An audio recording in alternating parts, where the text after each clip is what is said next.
Fortune favors the bold.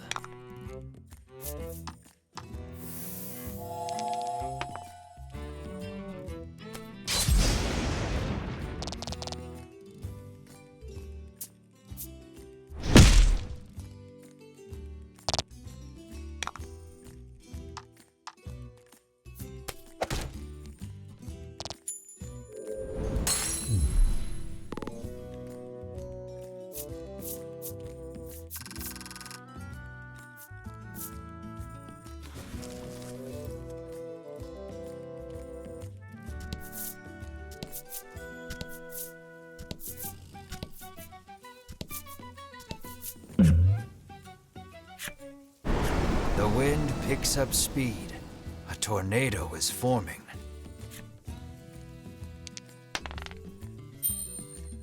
You anticipate the tornado's path correctly and avoid getting swept up.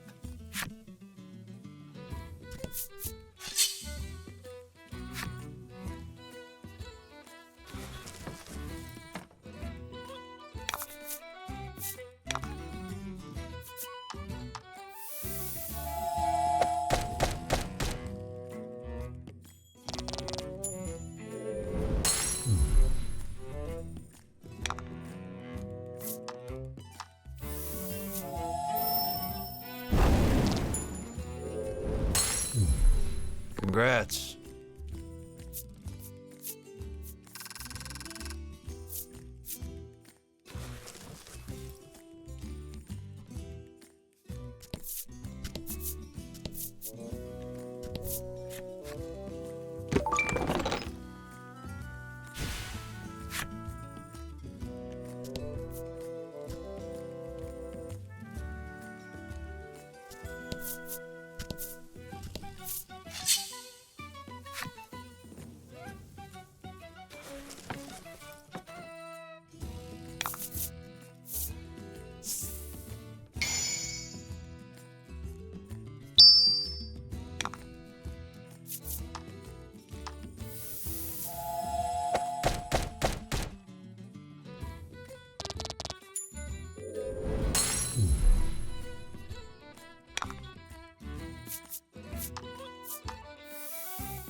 And fight.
You hear a roar in the distance. According to the townsfolk, it is a very recent phenomenon.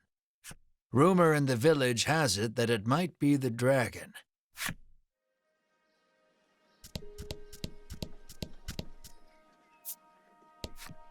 The man says the fishing industry is usually thriving in their seaside town, but recently nets have been coming up empty.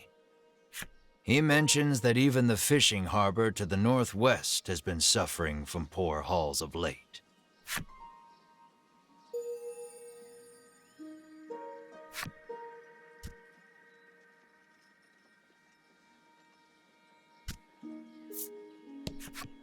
A troubled woman tells you that there has been a rise in thefts lately.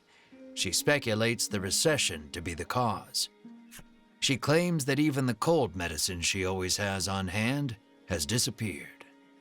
She narrows her eyes at the crowd, suspecting there is a thief among them, and offers a reward for the return of the medicine. Your ears perk up at the word reward, and you immediately agree to help expose the dirty thief.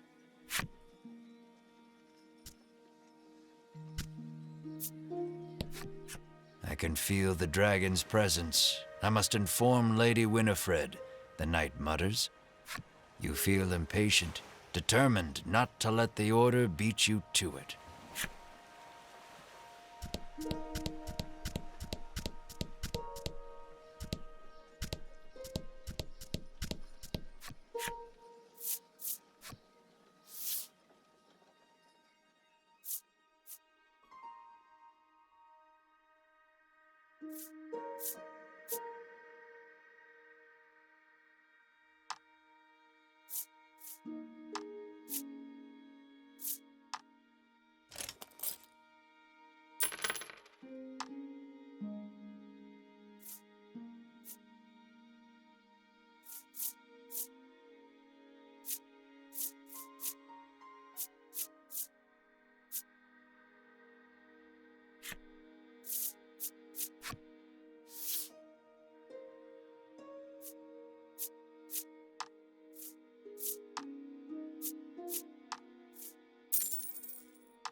The sign on the door reads, "The Great Nutritionist Oreo." You open the door without knocking. "Is anyone home?" you call. A muscular man emerges from the back.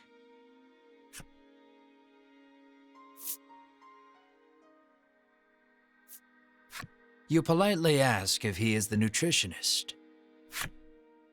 "Indeed, I am the nutritionist Oreo," he answers. He says he has been studying dietetics here for many years. You hand Oreo the extract and explain that your comrade is now bedridden because of it. He stares at the extract for a long time, and then opens the bottle and laps at the liquid inside. That's poison, Melanie shouts in alarm. The man insists that he'll be fine with his expertise of nutrition, and insists that knowledge is power, as if that will help somehow. Regardless, it seems he managed to grasp the composition of the poison with that lick, and starts concocting a nutritional supplement to counter it. However, he says he needs a spry fish, which has been difficult to catch lately. He needs a special fish to make the necessary supplement.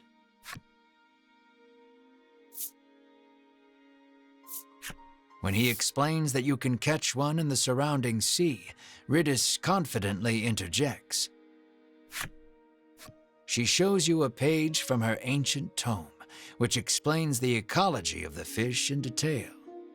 That book comes in handy from time to time, Melanie remarks in surprise. Oreo gasps as if remembering something. He says that his son went out fishing and, with a bit of luck, may have already caught a spry fish. It sounds like his son is fishing on the wharf. You decide to go find him.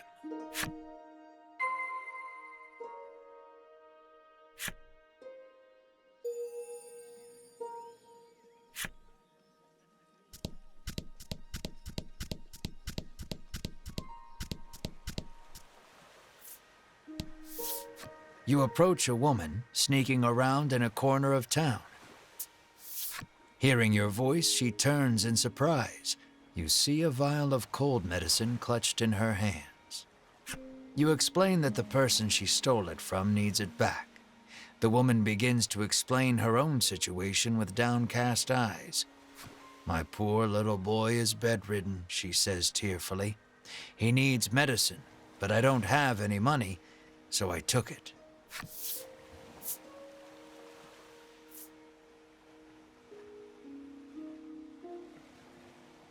No matter the reason, theft is wrong.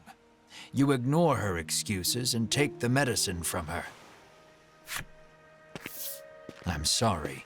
I'm so sorry, my boy, she whispers, her voice breaking with tears as she totters away. You feel bad for her and her child, but know you must return the medicine to its rightful owner, now to receive your reward.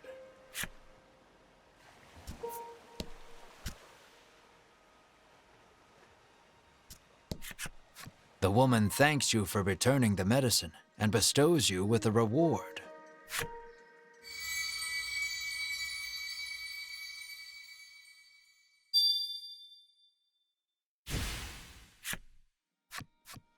Unsure if you made the right choice, you return to your journey with a heavy heart.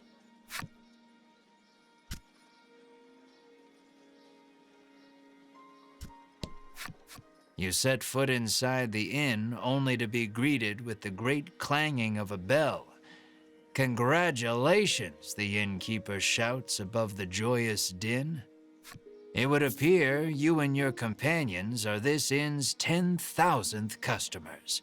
That means you've won the lifetime of free stays pass.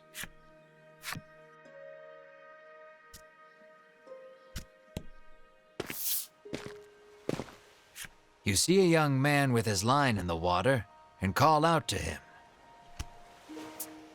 He turns around and flexes, shouting out suddenly, "Power is power." You stare, enchanted by his bulging musculature. There is no doubt in your mind that this is Oreo's son. He asks if you have business with him.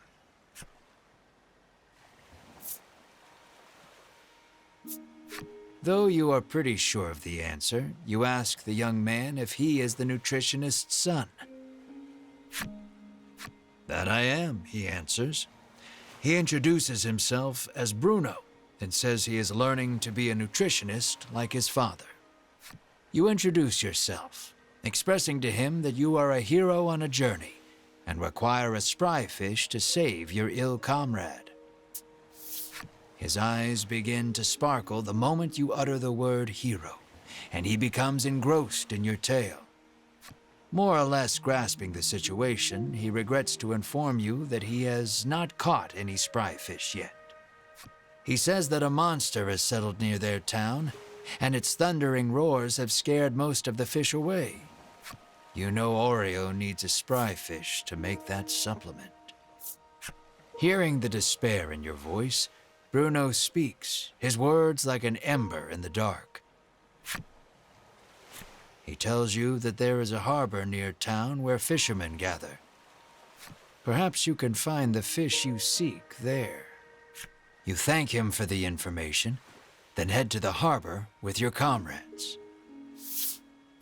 Just as you are about to leave, Bruno offers to escort you there. Is it a reward you're after? You are about to ask, but Melanie smacks you on the head before you can voice it and allows him to come along.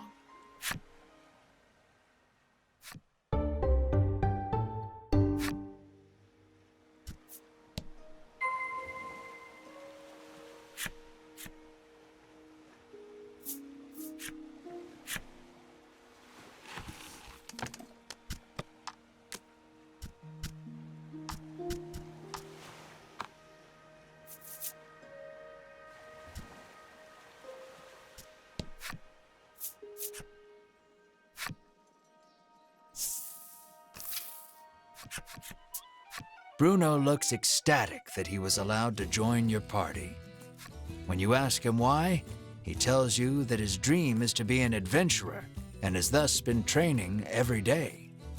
But his father, famed in the world of nutrition, forced him into following in his footsteps. One desires strength, the other knowledge.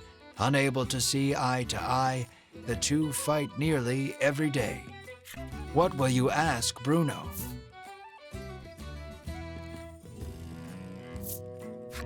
You ask Bruno about his sword arm, saying you are something of a swordsman yourself.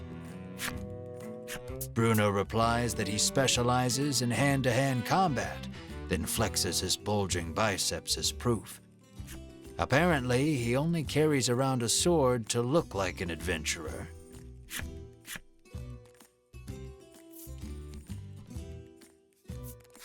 Curious about his attire, you ask why he does not wear armor. He confessed that he once wished for armor, but deemed it unnecessary after gaining so much muscle. In that moment, you realize something. While his passion for being an adventurer is true, he is dumber than a sack of rocks.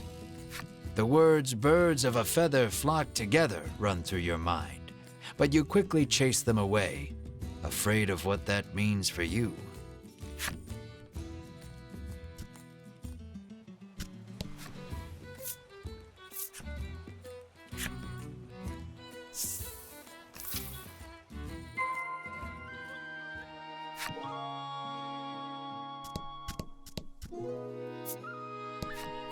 He has been fishing for several days, having decided not to return home empty-handed.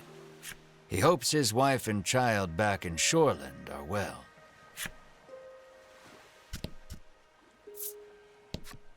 The woman says she has been waiting here for days, worried about her husband, who has yet to return.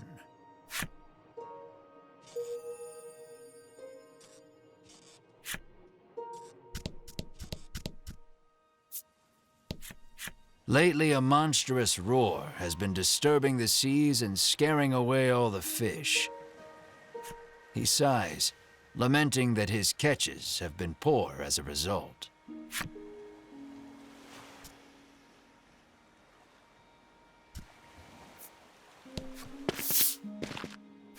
A rough-tempered piscator stands there, having just returned from fishing. Mars' fate rests upon this man's haul.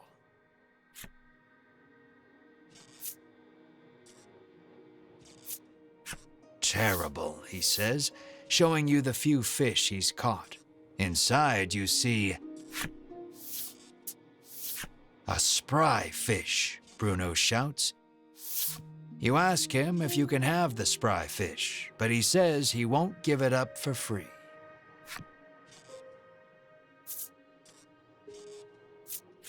When you ask how much it will cost, he gives the absurd price of 1 million gold pieces. You're heartless, Ridis pouts. The man is enraged by the rude response. Just then, Bruno prances forth and shouts, "Stop right there! Your fisherman muscles are simply sublime," he exclaims. He challenges the man to a competition of muscles with the spry fish as the prize. The piscator seems interested and agrees on one condition. If you lose, you must become my servant. "This one's all yours," Melanie says, patting you on the shoulder. "Then let the carnival of might and muscles begin," Bruno roars, completely fired up.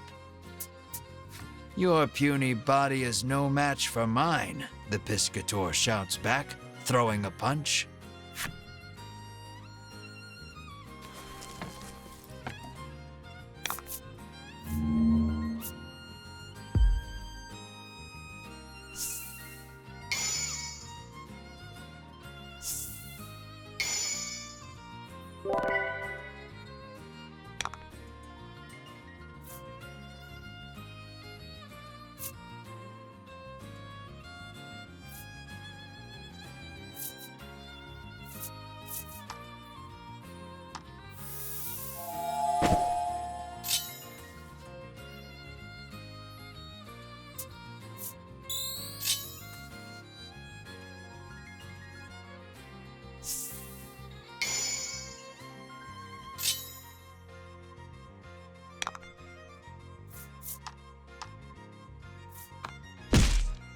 Looking ripped.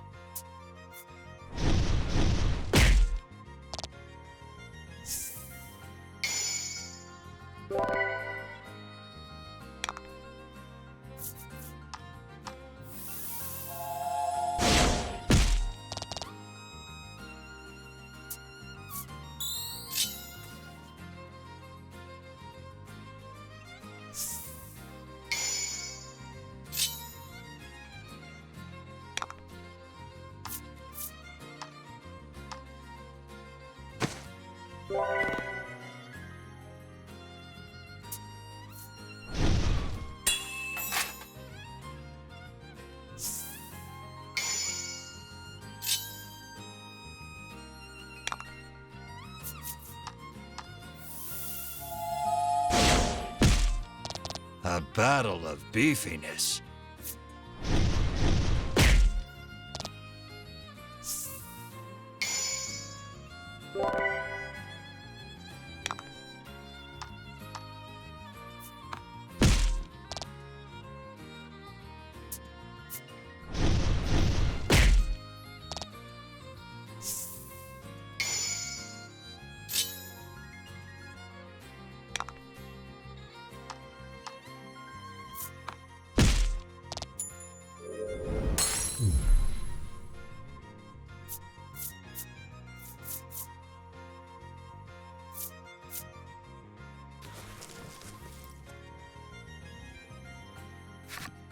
His victory sealed, Bruno strikes a glorious pose and shouts out, "Witness the power of power."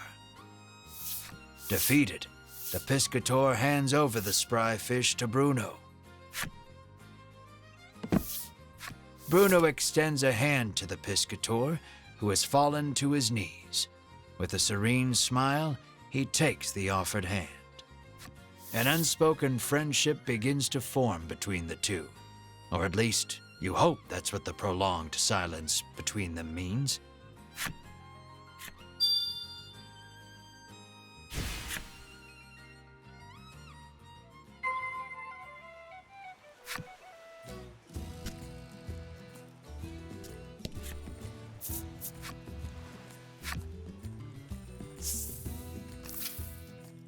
With the spry fish in hand, you head back towards Oreo's clinic. Bruno looks at your group sadly, reluctant for this little adventure to end.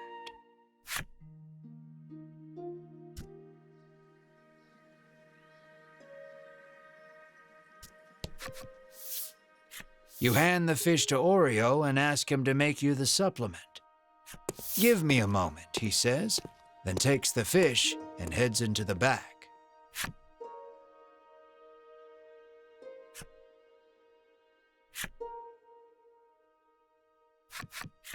It's ready, he says, emerging from his room and handing you a bottle.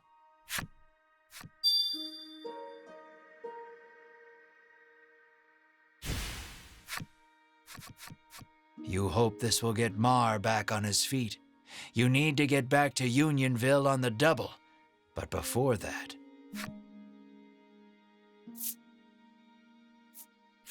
You wordlessly extend a hand to Bruno.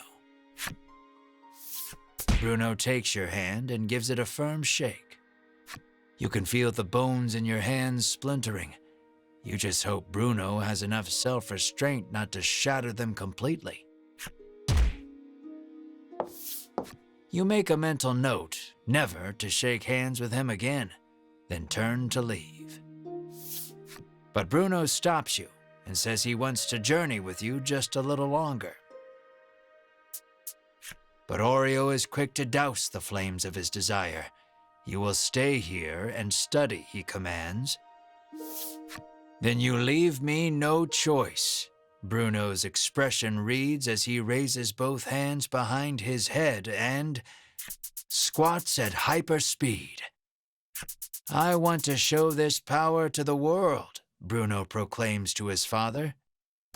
You have much to learn, my son, Oreo retorts as he starts sidestepping at breakneck speed. Only the sound of their labored breathing and bodies moving resonates through the otherwise silent room. You can only look on in stunned silence at the enigmatic display.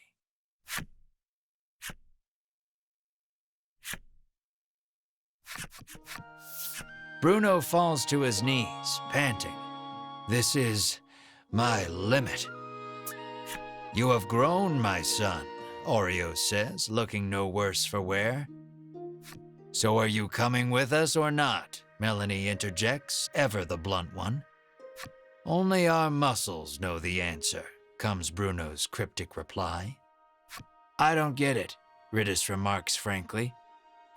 On the condition that he study nutrition upon his return, Bruno is allowed to go with you for just a little while longer. You realize that these two have a very special way of talking that no one else can understand.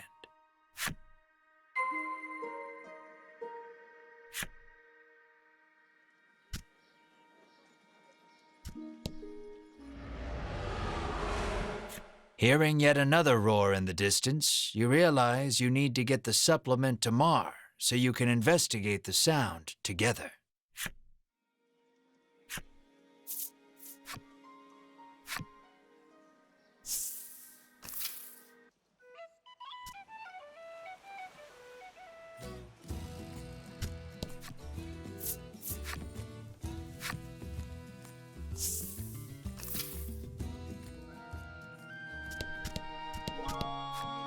Any travelers with magical little critters can stay for free, the innkeeper informs you.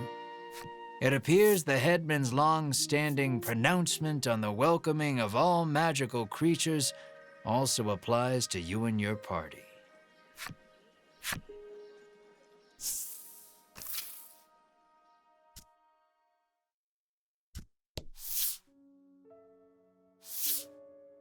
Mar lies listlessly upon the bed, looking somewhat haggard. You help Mar sit up. Drink this, Mar, you say to him gently. He weakly opens his mouth, and you slowly pour the energy concentrate inside.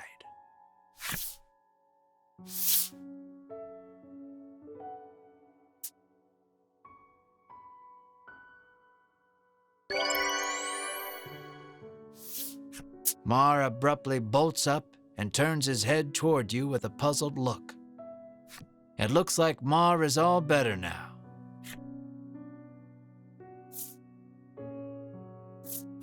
You give Mar a tight hug. Mar mewls softly in discomfort. Overcome with joy, you sob and stroke Mar's head. Melanie and Ridis watch you too with a smile.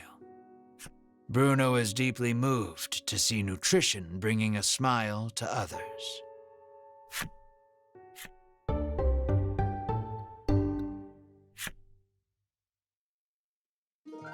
With this, you can finally put the happenings of that strange village behind you. You decide to take Bruno back to Shoreland, then continue your search for the dragon.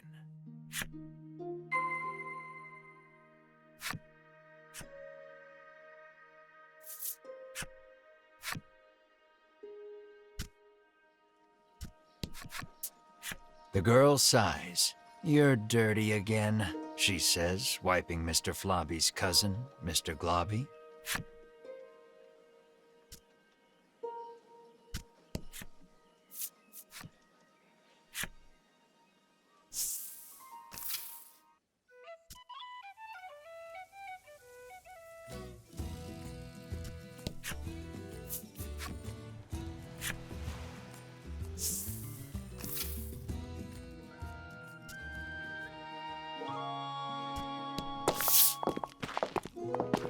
You arrive at Bruno's house. Though he seems to want to adventure a little more, he reluctantly enters his house.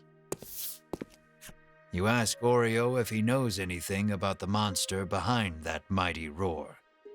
He says that the creature nests atop a tower not far from town. With that, your next destination is decided. Here, you will part ways with these two, but you owe a great deal to the nutritionist and his son. Bruno looks at you, his eyes begging you to let him come along. What will you say?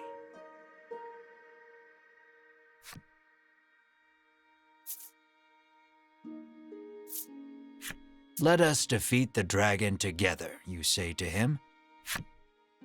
You are sure his power and knowledge will come in handy against the beast. And you realize with a grin, he will be so happy just to come along that he will not want a share of the reward. Bruno is happy he can continue the journey, but Oreo stops him before he can get carried away. "You must stay here and study," Oreo says. Bruno explains that the journey thus far has taught him the splendor of nutrition, and he now wishes to travel the world to deepen his knowledge. After hearing his son out, Oreo suddenly removes his glasses. And in the blink of an eye, the flesh of Bruno's cheeks, pectorals, and abdomen recess. And Bruno is lifted off his feet with a dull roar. Your eyes go wide at Oreo's assault, which was too fast for your eyes to catch. Knowledge of nutrition can help save lives, but also strike down enemies, Oreo says softly. "Wow, nutrition is incredible," Ridis marvels, not putting too much thought into the events before her. "Knowledge is the true power." You tremble, never wanting to make an enemy of Oreo.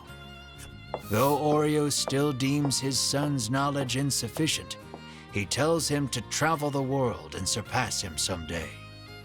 "Thank you, Father," Bruno says from the ground, moved to tears by the strength of Oreo's knowledge. So it comes to pass that you journey to the tower with Bruno to find the roaring beast.